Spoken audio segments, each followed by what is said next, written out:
जय श्री कृष्णा। राधे राधे। वैशाख माह शुक्ल पक्ष मोहिनी एकादशी व्रत की कथा।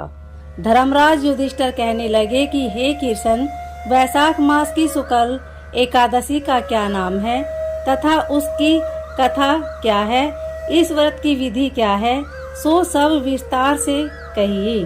श्री कृष्ण जी कहने लगे कि हे धर्मराज, मैं आपसे एक कथा कहता हूँ जिसको महर्षि वशिष्ठ ने श्री रामचंद्र जी से कहा था।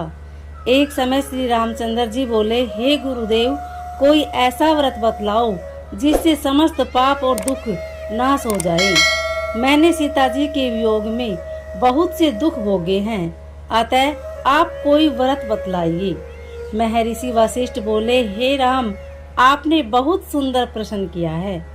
आपकी बुद्धि अत्यंत शुद्ध और पवित्र है। यद्यपि आपके नाम का स्मरण करने से ही मनुष्य पवित्र और शुद्ध हो जाता है, तो भी आपका यह प्रश्न लोक हित के लिए बहुत ही सुंदर है। वैशाख मास में जो एकादशी आती है उसका नाम मोहिनी एकादशी है। इस एकादशी का व्रत करने से मनुष्य सब पापों से तथा दुखों से छूटकर मोह जाल से मुक्त हो जाता है। अतः यह व्रत दुखी मनुष्य को अवश्य करना चाहिए। इससे मनुष्य के सब पाप और दुख नष्ट हो जाते हैं। अब आप इसकी कथा ध्यान पूर्वक सुनिए। सरस्वती नदी के किनारे भद्रावती नामक एक नगरी थी। वहाँ पर धूतिमान नामक चंद्रवंशी राजा राज्य करता था। इसी नगरी में धन धान्य से पूर्ण पुण्यवान धनपाल नामक एक वैश्य भी रहता था। वह अत्यंत धर्मात्मा एवं विष्णु भक्त था। उसने नगर में अनेक भोजनालय, प्याहू, कुआं, सरोवर, धर्मशाला आदि बनवाए थे और सड़क पर आम, जामुन, नीम आदि के अनेक वृक्ष लगवाए थे।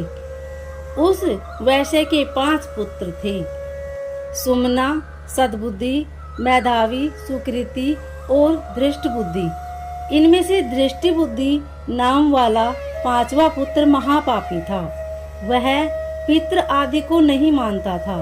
वह वैश्य और दुराचारी मनुष्य की संगति में रहकर जुआ खेलता तथा पर स्त्रियों के साथ भोग विलास करता, मद मांस का सेवन करता और भी अनेक कुकर्मों में वह अपने पिता के धन को नष्ट करता था। वैश्याओं के साथ गले में हाथ डालकर फिरता रहता था। इन्हीं कारणों से उसके पिता, भाइयों तथा कुटुंबियों ने उसको घर से निकाल दिया और उसकी निंदा करने लगे। घर से निकल जाने के बाद वह अपने गहने और कपड़े बेचकर निर्वाह करने लगा।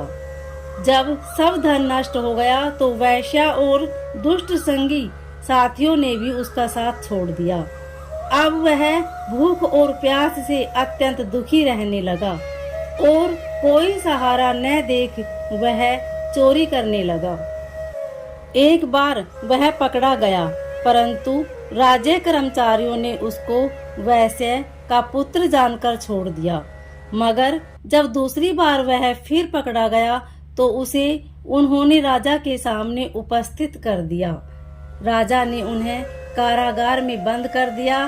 कारागार में राजा ने उसको बहुत दुख दिए और कहा कि तू मेरी नगरी से निकल जा। वह नगरी से निकल वन में चला गया और वन में पशु पक्षियों को मारकर खाने लगा। कुछ समय के पश्चात वह बहेलिया बन गया और धनुष बाण लेकर पशु पक्षियों को मार मार कर खाने लगा। एक दिन वह भूख और प्यास से दुखित होकर खाने की खोज में फिर रहा था। कौंडिन्य ऋषि के आश्रम पर पहुंच गया। उस समय वैशाख मास था और कौंडिन्य ऋषि गंगा स्नान करके आ रहे थे। उनके भीगे वस्त्र के छींटे पड़ने से उसको कुछ सद्बुद्धि प्राप्त हुई और वह मुनि के सामने हाथ जोड़कर कहने लगा कि हे मुने, मैंने अपने जीवन में बहुत भारी पाप किए हैं। आप उन पापों से छूटने का कोई साधारण और बिना धन का उपाय बतलाइए। उसके दीन वचन सुनकर ऋषि कहने लगे कि ध्यान देकर सुनो।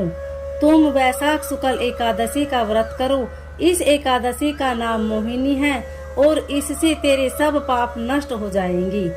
मुनि के वचन सुनकर वह अत्यंत प्रसन्न हुआ और उनके द्वारा बताई हुई विधि के अनुसार उसने मोहिनी एकादशी का व्रत किया। हे राम, इस व्रत के प्रभाव से उसके सब पाप नष्ट हो गए और अंत में वह गरुड़ पर चढ़कर विष्णु लोक को गया। इस व्रत से मोह आदि सब नष्ट हो जाते हैं। संसार में इस व्रत से श्रेष्ठ अन्य कोई व्रत नहीं है। इसके महात्म्य को पढ़ने अथवा सुनने से 1000 गोदान का फल प्राप्त होता है। उम्मीद है आपको मोहिनी एकादशी से जुड़ी कथा अच्छी लगी होगी। अगर अच्छी लगे तो वीडियो को लाइक शेयर सब्सक्राइब जरूर करें। कमेंट में ओम नमो भगवते वासुदेवाय अवश्य लिखें। धन्यवाद।